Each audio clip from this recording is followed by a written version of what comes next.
পংখীক জন্ম দি 2 মাহৰ পাছতেই মই আকৌ অসম ঘূৰি আহিলোঁ।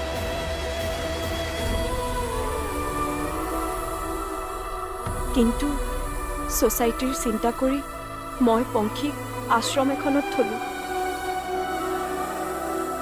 সেইকাৰণে আশ্ৰমখনলৈ মই প্ৰায়ে গ'লোঁ, যাতে জীউৰ ভালকৈ চোৱা চিতা হয়। সেইকাৰণে মই আশ্ৰমখনতো টকা দিলোঁ। তাৰপিছত তুমি মোক কণ্টেক্ট কৰিব পাৰিলাহেঁতেন, দাদাক কণ্টেক্ট কৰিব পাৰিলাহেঁতেন। জিউ যে আমাৰ ছোৱালী।